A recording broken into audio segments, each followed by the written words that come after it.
Hello, hello, hello, everybody. Welcome to another edition of the Sales Development Podcast. I am so excited to dive in with the guests that we have today. Jared Fuller is the Chief Partnership Officer at Reveal, among many, many other things. The author of Nearbound, which is an amazing, amazing book that I highly, highly recommend you check out. Jared, how you doing today? I'm doing fantastic. Excited to be here and to bring these two worlds together of sales and partnerships because y'all stop fighting. I promise you're going to win together better. I promise. No, that's what's so interesting is, one of the, by the way, I meant to mention this. You mentioned Hayek in your book, and I'm like, anybody Oh, who yeah. likes Frederick Hayek is a friend of mine. And it was so interesting because you identified that it's not necessarily the chief marketing officer, but it's the chief market officer and the identification of markets and how people actually interact in a market and how we try to overlay our priorities on the market and make the market react the way that we want them to. And so, Well, that quote. Let's pause yeah, there for a second, just so that because if okay, you understand Hayek and I understand Hayek, I bet the folks listening probably are like, what are these two folks talking about an Austrian economist for, right? And the quote from Hayek is called "The Fatal Conceit," and it's one of the most powerful first principles I've ever read. And what it is, and this keep in mind, this is a Nobel Prize winning economist, right? Like Hayek's the real deal. The Fatal Conceit says the curious task of economics is to demonstrate to us how little we know about what we imagine we can design. And the challenge that I have for you, all of you sales leaders out there, is the following statement on top of that. The map is not the territory. Your operating model is not the market. What you want is not what your customers want. And in yeah, this world today, we have to recognize that the market always wins, right? Just because our operating model, we want this conversion rate and we want our funnel to look like this, the market doesn't care. Your customers don't care. Just because we want it doesn't mean anything. So that's kind of why I brought that in. It's like we need to start thinking like market people, market participants. And I could geek out for a long time on praxeology, the study of human yeah. action, Ludwig von Mises, and those things. But like that is actually my background. I'm an Austrian economist. Okay. Wow. Okay. And just bringing it back to the people that might Of listen to course. this is that, they're set up in a traditional model. Right. It may be called predictable revenue, and Yeah. even that, people are starting to realize like it's run its course. We're in the era of unpredictable revenue, now. Like it's And I'm a student of yeah. predictable revenue too. I was Okay. Aaron Ross's first client Yes, yeah, like on his website. so people look at that model and they go, okay, we're going to impose this model on the market, and this is what we want to do, and for example, in and not to go down a rabbit hole, but in San Francisco, there's rent control, and rent control is like the gospel, imply imposed market control on the real estate market. And what you found is we want to impose rent control, but it actually has the opposite effect in that it creates a lack of affordable housing in San Francisco. And that's just, not, this isn't a podcast about that, but the reason I'm bringing that up is that a lot of the people on this call probably think that we have a playbook for going to market, and it's called predictable revenue or whatever, The and serious demand waterfall. the Right. Whatever it serious was. demand waterfall, et cetera, et cetera. And this is how we're going to do it. We're going to impose that model on the market, and then we sit here and wonder, well, how come the market is not, doing what we want it to do? And Yeah. so you found in your research, okay, so you found in your research that that's not in fact the case. you have to study what actually people are doing. Yeah, just look at us. Look at you listening to this today. How do we buy? How do we buy stuff? Yeah. Like whether in business or in our consumer lives. I mean, I've been drinking the Kool-Aid that buyer behavior has changed since, I was on the rocket ship to Drift from the beginning, and our strategic narrative was all up in y'all's faces if you were on LinkedIn back then, right? Like Drift was everywhere. And what were we? We were an iframe on a website, a little chatbot. I mean, it's really nothing that cool. But the message that really resonated, I believed in then and I believe in now, is that buyer behavior is changing in B2B. And it was increasing up market, right? So it started with PLG and self-serve. Like, I'll give you an example. I love Gong.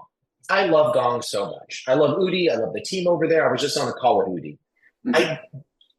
Maddening, absolutely maddening. And I told Udi this. I was trying to buy Gong, just like 7 seats for a new company I was helping, was just trying to buy. They tried to sell me for literally, this is like a 10-person, 15-person startup, a 3-year contract. I had to take 5 phone calls for 7 seats of Gong, and it was a $55,000 contract. And I'm like, y'all don't get it. Y'all don't get it. Like, just because you want it to work that way. So we ended up buying grain.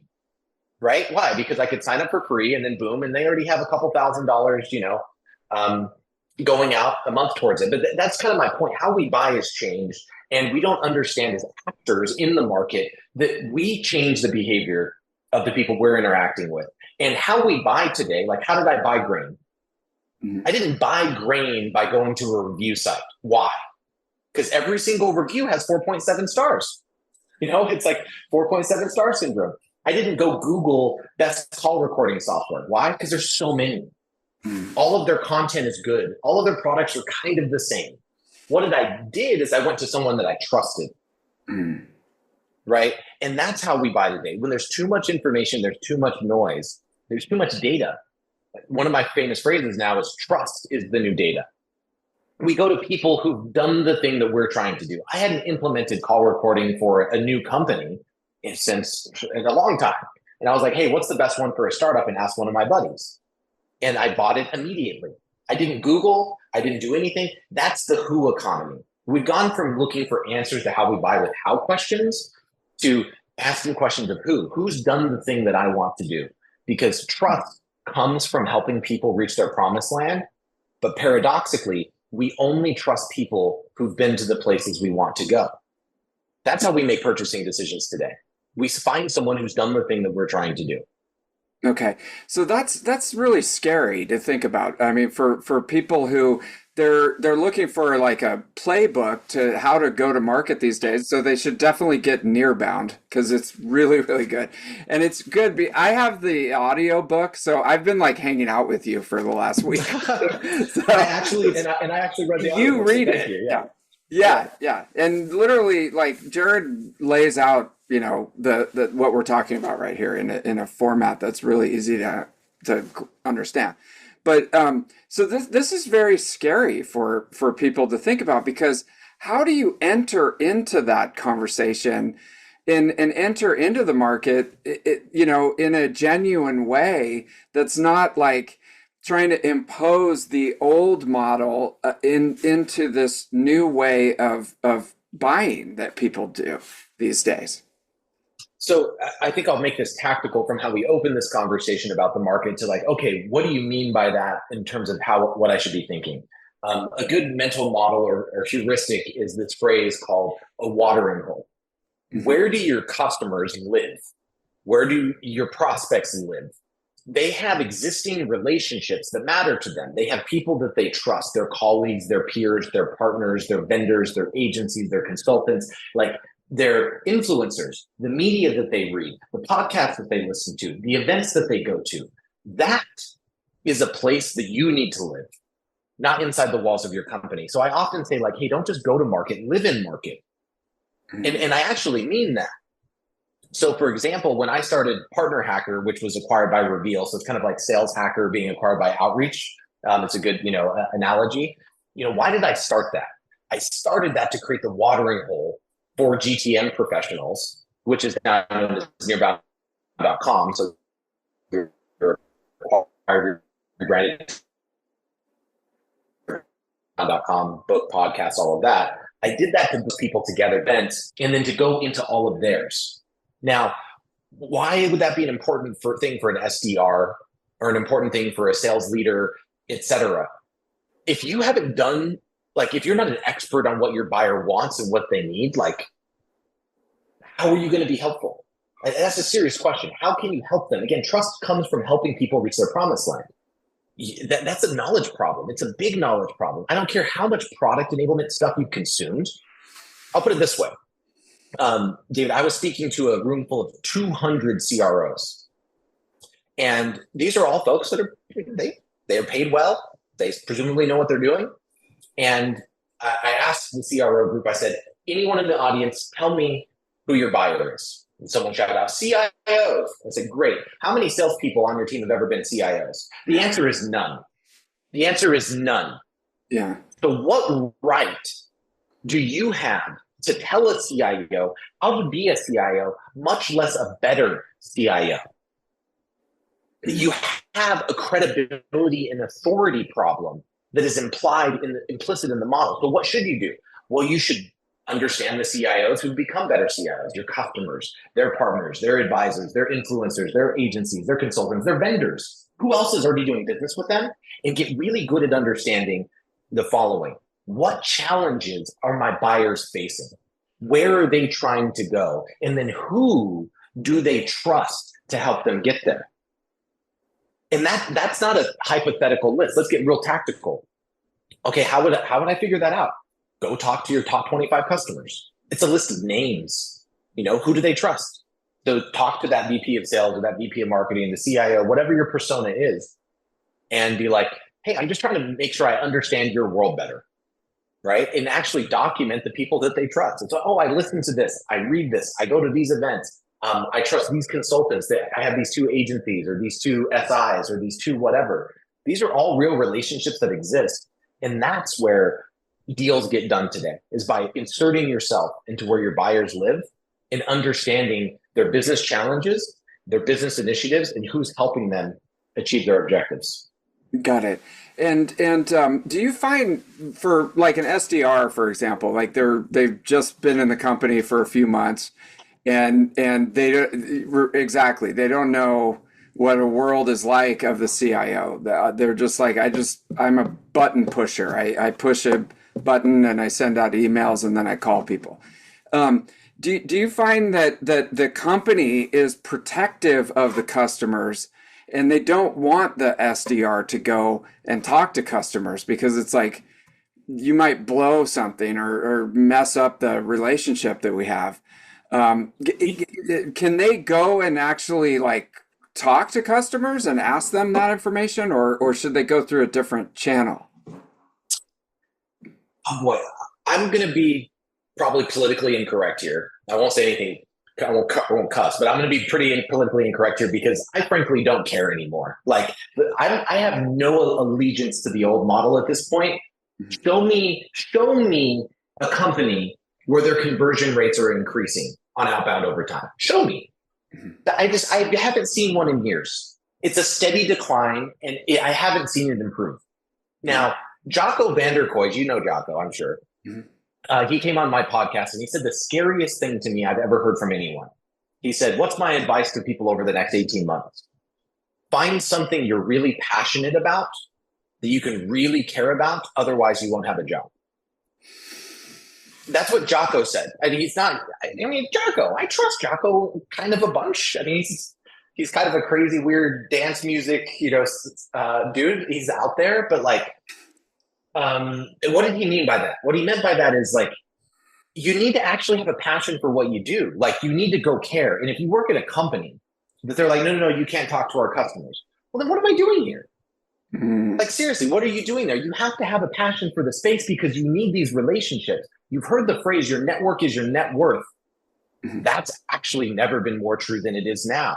And I'll give you something else that I think is really important. One of the biggest things that have plagued sales development and account executives in tech over the past 10 years, in my opinion, is industry hopping, persona hopping. You build up all of this knowledge about a market and like the industry events and the persona and their challenges and problems. And then you're like, oh, I just took a higher paying job at this completely unrelated industry. You just left behind all the customers that you closed, the doors that you open. You're starting from scratch. You know, humans, we have a really bad time understanding a fundamental concept called compound interest. Mm-hmm. All returns in life, whether in wealth, business, relationships, come from compound interest. Play long-term games. And I would say to that SDR, like the days of taking a job, qua a job, are numbered. AI is coming for you, and buyers don't care. So I would say align to that. Align to something you actually care about, and become an expert in an industry. And if your company won't let you, I'm sorry. Good luck. Yeah, it's tricky because and just to pull on that thread a little bit, they might come out of college and you've got a bunch of debt and you need a job. We all need a job unless you have a trust fund, and it's like a networking DNS security cyber vendor is willing to talk to me, and interview me to become an SDR. And next thing you know, you've got this job. You have no idea what the industry is or what the company even sells. They're just and so what you're saying is, look at that. You better start caring about security. You better actually start caring. You better start understanding, what does DNS actually stand for.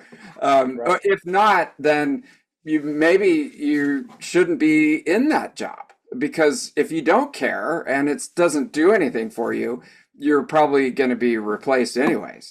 Well, let's be real though. The best SDRs that you've ever worked with, that I've ever worked with, they have one word in common. One, curiosity. Yeah. They're insatiably curious. They actually do care. So I'm not saying something to be facetious here. I actually mean what I say. Like, be curious, and to be your best self and to be the most curious person that you possibly can be, you do have to care. You have to care about the industry and the problems and the solutions, and be a dot connector to help paint a better future for someone. That's the best sales development that there is. And it's getting harder from a tech and operating model perspective, and number of touches per contact per account is going up, out across every channel. It's getting harder. And the only solution is not more activity. We certainly have had plenty of debates about more quality activity. I think it's more care, right? Genuineness gets, we're more skeptical of people than we've ever been before. Just in general, like skepticism qua society is on an entirely different level since the pandemic. And without even getting political, it's just we don't trust even institutional information.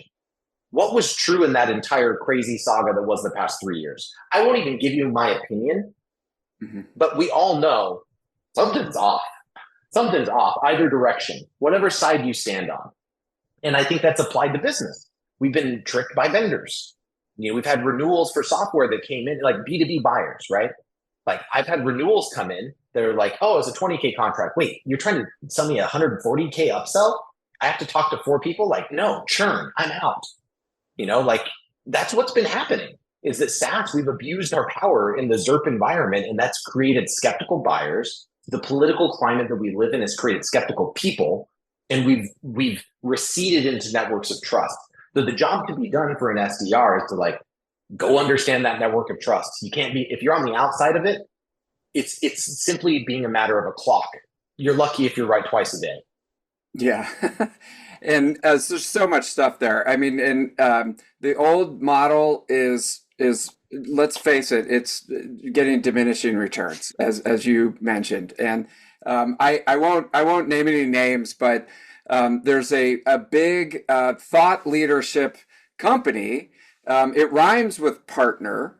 And for some reason, the SDR has my email and the email of 10 people that either used to work at Tenbound or, were thought leaders that had a Tenbound email address. And so every time he sends out a mass email, I get like 20 emails from the same guy. And I'm like, this poor kid. I looked him up on LinkedIn. I'm like, dude, you're like 22 years old and you've got horrible strategic management and you're just totally burning your brand with me. I think you look like a dork. And you're supposed to be a sales technology thought leader with your boxes and charts and waves and all that cool stuff. So it's crazy. But anyways, the point I'm trying to make is if you're that person and you want to attach yourself to who the market trusts and begin to enter into that watering hole and enter into that conversation, what should we do? Let's get tactical. I think I've talked a little bit about understanding your customers' watering holes, your prospects' watering holes. You have a target account list of 100 people or 100 accounts. You can do research, like actual research, and understanding like, oh, I'm in the Northeast in this segment and size of company with this persona, etc. Call an email just to learn. Yeah. I'm not kidding. Like DMs just to learn. Hey, I'm curious. I'm new to this space. Right? I'm curious. I'm new to this space. I'm curious what podcasts you listen to do this. I'm curious what events you go to, and spread that out across multiple touch points and accounts. You know what that does? That builds trust that you actually do care.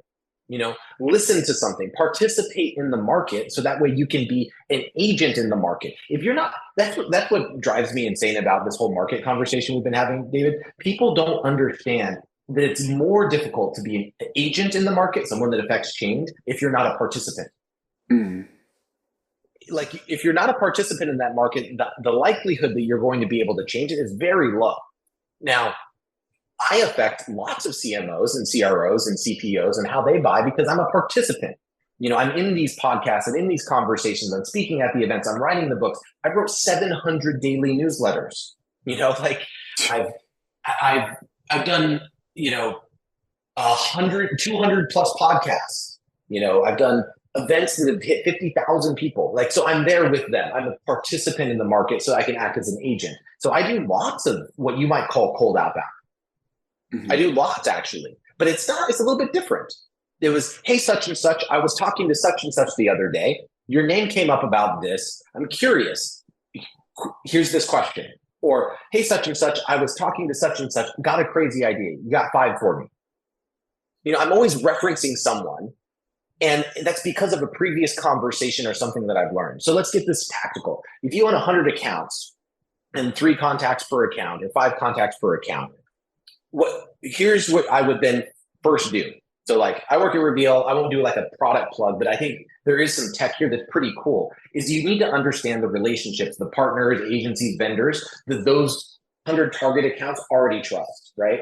So there was some technological innovation, whether it's Crossbeam or Reveal or whatever tech. I could care less about the tech platform. That is important. And you go, okay, so I'm going to target these 10 accounts today. Here's their top vendors, right? Okay, they just bought from 6th 3 months ago. Okay, great, perfect. And if let's say you're selling to a marketing persona, I have to imagine there was a business challenge and a business initiative, right?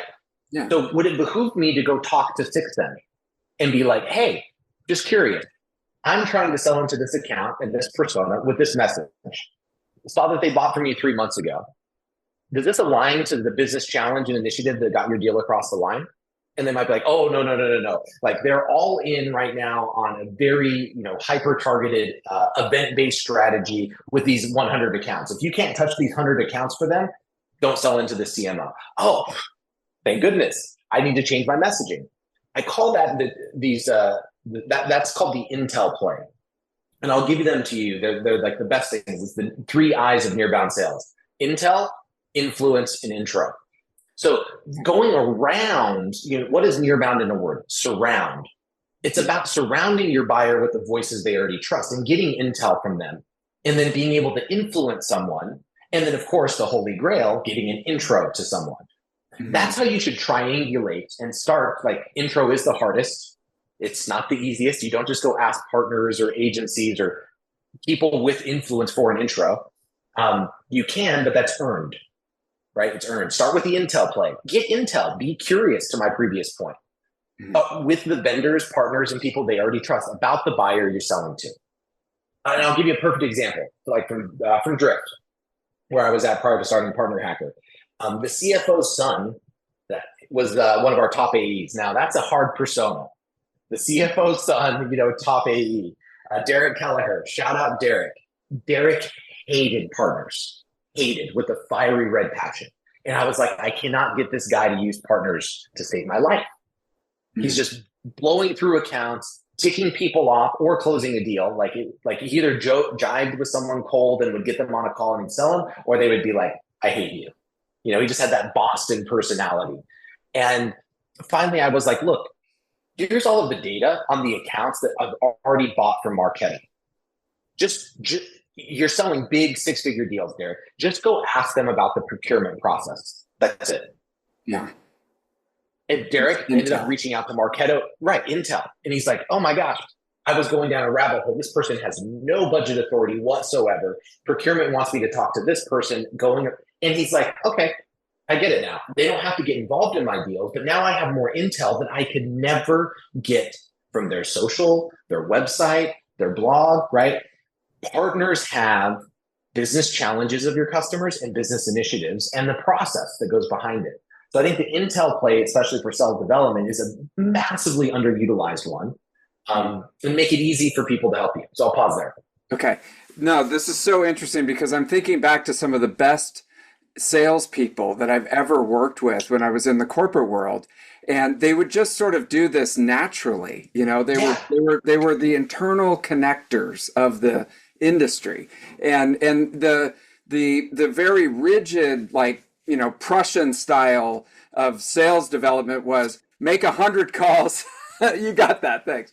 Make 100 calls, and then those will convert to 10 meetings. And hey, you only made 98 calls. And the real Renaissance people of sales, they were just outside of that whole model because they actually understood how people do things in relationships. The relationships. Let's use a perfect example. Jill Rowley? Yes. Yeah. So Jill, like, she basically invented social selling, has one of the biggest, profiles on all of LinkedIn. I mean, hundreds of thousands of followers. So Jill and I have been like best friends for going on 3-4 years. I signed a $6 million deal with her at Marketo, and that's like part of the story of the book. She has a portion in there. But what people don't know about Jill is that Jill was just an account executive at Eloqua. And when they crossed $100 million in revenue and get sold, do you know how much revenue of that $100 million Jill Rowley herself had sold? 40 million.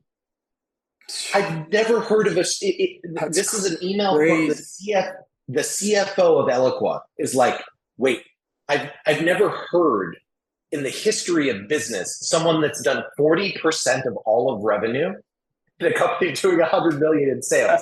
And how did she do it? She didn't work with SDRs. She was her own SDR. Right. She was what I've seen Jill at work doing her best. It's exactly what I'm saying. She will get 20 people around the account and contact that she's trying to work, and she'll get intel from all of them. And then she'll get an influence. She'll get them to drop her name or her company and I've seen her do because I had her working a Reveal with me for a minute. And I would see her do this like on big logos, like HubSpot. And I'm like, holy cow, she's literally doing Nearbound. And she's like, that's what I've always done. I just didn't call it that. Yeah. I reach out to people cold that I don't know. I get a meeting with them. I learn more about them. Who else do I need to talk to? Who else do I need to talk to? And she just goes down the line to circle this account. And then she starts getting them to influence that account. And then she starts getting them to get intros. And she's like, that's been my playbook and how I win the biggest deals and always have. That's absolutely insane. Okay. And then just from a tech perspective, Reveal, and I know that there's competitors and stuff, but Reveal can actually enable. I won't break any news here, but whenever this goes live, David, this is going to be very timely. I'll put it that way. Okay, all right. Well, I'll let you know as soon as it does. So Reveal. Can I sit down and use Reveal to map out the strategy and to be able to execute on this? Yeah, absolutely. So I call it the 360 view, and it's a little label inside, which is awesome. So I can, as a rep, right? So this is why I like this. I can build it across my teams, and it's not for just like the partner person, right? So like I'm an SDR, I'm an AE, I'm a sales manager. I can sit down and pull up my account list and literally see by score, depth of the relationship. Okay, here's my top 20 accounts or whatever. What partners, vendors, agencies, consultants, what accounts have the strongest relationship and are doing business with the accounts that I'm targeting?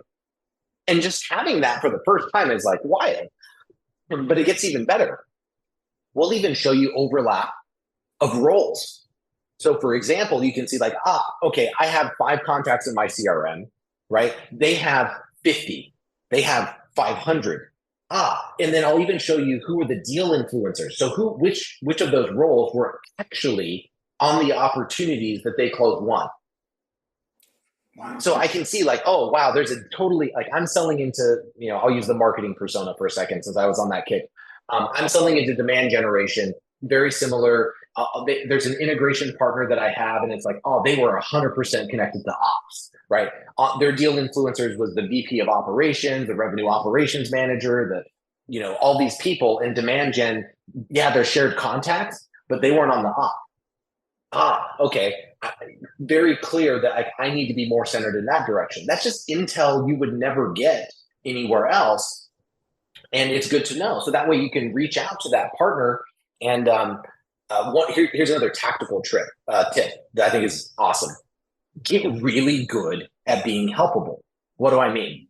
Like writing emails for other people, not for you, for them. Like give them context and say, hey, I was, reaching out to these people at this account, saw you'd sold into these other ones. Here was my message.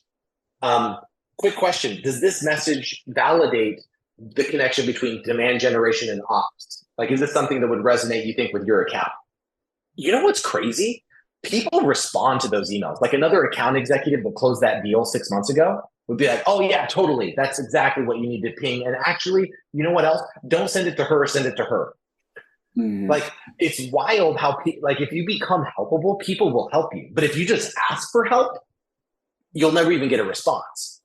Like I'll give a perfect example. Let's say you want an intro, the holy grail, right? Let's talk about getting an intro to someone. 30 Minutes to President's Club, Nick and Armand. Yeah. So I was on 30 Minutes to President's Club, and I'm telling Nick how to do the intro play. So I'm like arguing with him. I'm like, here's how you really do the intro play. And it wasn't a month later that he sends me a LinkedIn DM that says, hey, Jared, I'm looking to get into these accounts. Can you help me? No. Why? Because how you run the intro play is you get really good at writing content for other people. Okay. What do I mean? Hey, like if you want someone to write an intro for you, write it for them. Like just, 101 stuff. Like, I don't know your business. I don't know what you want to say. Like, I'm risking my social capital. I probably spend half my time, David, writing emails for other people. Like, that's like just an evolution of, right. That's like an evolution of sales. Get good at being helpable. And, if you're living in market, you understand these people and who they are and how they think. Read their past 4 LinkedIn posts and be like, this is kind of how they write. Quick little thing. Hey, such and such. Jared over here was trying to get a conversation going with you. Here's why. Can I connect you to? Like that double opt-in. Like make it easy for people to help you and then pass it off. Being helpful. Right. Yeah. Go ahead. Versus, I'm throwing shade at Nick here just for fun because I did give him a lot of shade for this. I'm like, dude, you can't just ask me for an intro to an account. For what? You want me to sit down, think about the sponsor pitch that you're going to be making and come up with some email, like for what? Yeah. You're not helpful. Why would I ever do that? No one would ever do that. No one does that. Executives don't do that. People that actually have buying authority don't do that. They don't have enough time for their own lives, much less for yours. Well, it's interesting because I'm just jealously, I always get pitches from sales technology companies because they they think that we've got this huge audience at Tenbound, and they want me to look at their software and do a demo. And after like 5 years of doing it, I was like, oh my God, there's so many companies. And we created a database, like a niche version of G2, where I just said, here, put your company in this database. Like I can't, Right. no, I don't want to do a demo with you. And it finally, and if you want more visibility, upgrade the page and, give me some money. Like, but anyways, that's my problem, not yours. After a while, it's completely one-sided, I guess is what I'm trying to say. They come to me because they want access to my audience and to be able to pitch their sales tech products, so that I go out and talk to all the inside salespeople and say how great it is.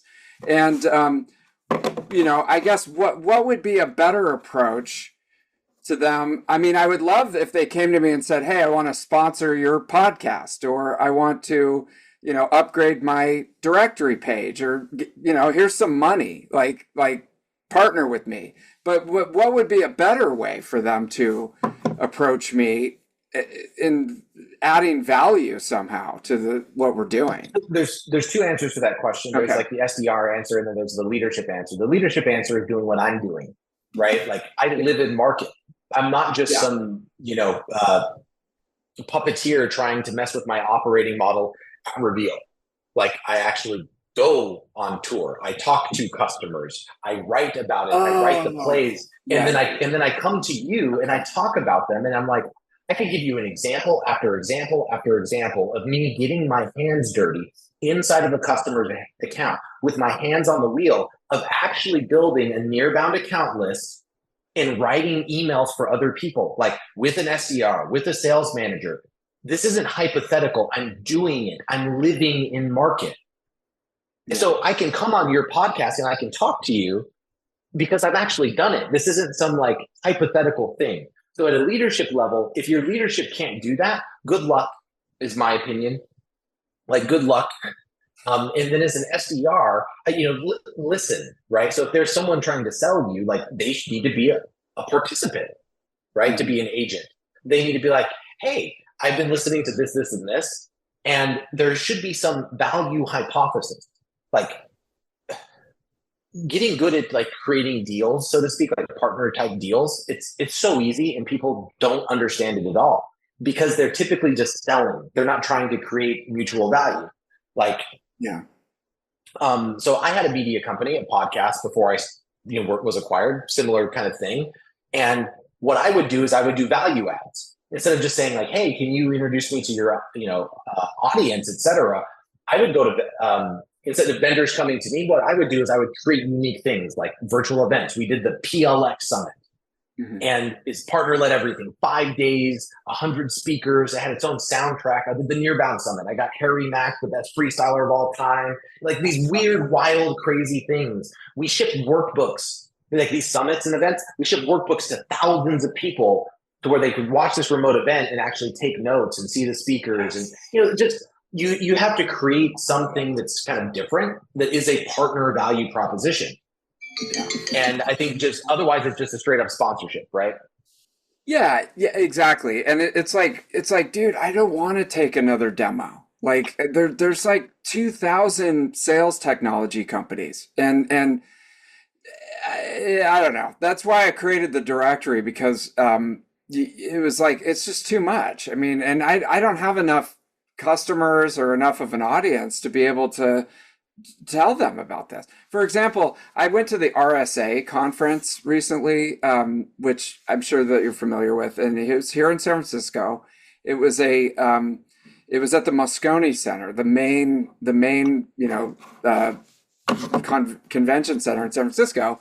And I just had a free expo pass, and I go down the escalator. There's 600 vendors with huge. The first one was Cisco, and the big players had the big end caps and stuff like that. But then there's another 500 little ones.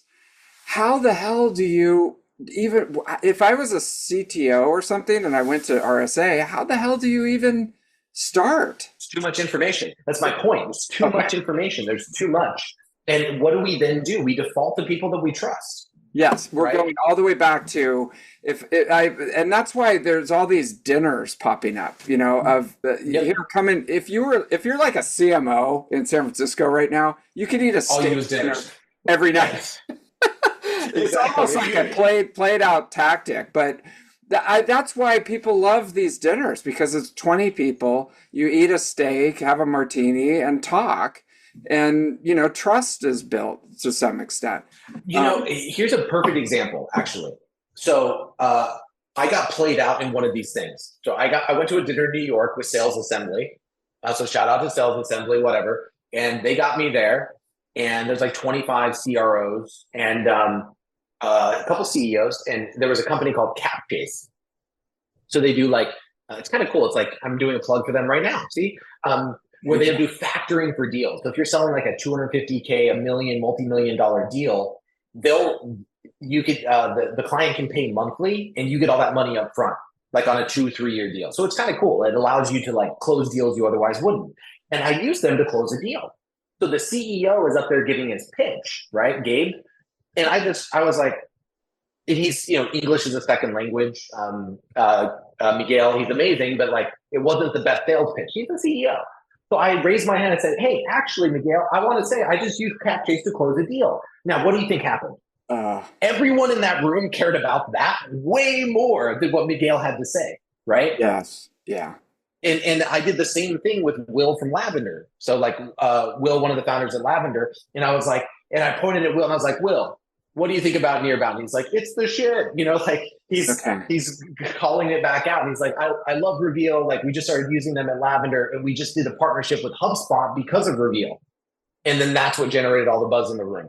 It wasn't the vendor, it was the people that were already working with the vendor. Yeah. It's so true. I get one more quick example is I went to this round table. It was like a breakout at a conference where we were talking about pipeline. So there were demand gen people and there were SDR people in the room, and all very director, VP level people.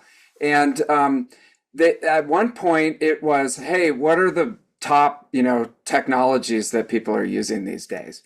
And dude, I mean, that was just throwing that question out. I mean, all the Google ads and the SDRs and the outbound that you've been doing, just to have one of those people say the name of your company in that room was more valuable than this gazillion dollars. I mean, I think you said in trillions of dollars are being wasted because people are still using the outdated techniques. So Yeah, it just doesn't map to how we buy. It doesn't map to how we buy today. So like when the markets change, right? You actually participate. Like how many SDRs have been buyers? How many yeah, SDR? Like if you bought tech as an SDR leader, I promise you didn't buy from the very thing that you're telling your team to do. What did you do? yeah. You went to another SDR leader that you trusted. I guarantee you that's how you're building your stack right now. If you have budget and you're listening to this podcast, tell me that I'm wrong. I can guarantee you the way that you're building your stack right now is by validating from the SDR leaders that you trust that are navigating this crappy environment. It's not from Google reviews. It's not from Googling. It's not from ads. It's not from SEO. It's not from social. It's not from emails. It's not from calls. It's from conversations that you're having with other SDR leaders that you trust. And that's exactly what your buyers are doing today. Okay, that is okay, we're gonna have to do round two and talk more about this. I want to leave it right there because that is such a great place to leave it. The one last thing I want to say is this is hard work. We got lazy, I think, during the zero interest rate, world that we lived in, and button pressing and buying all the shiny objects.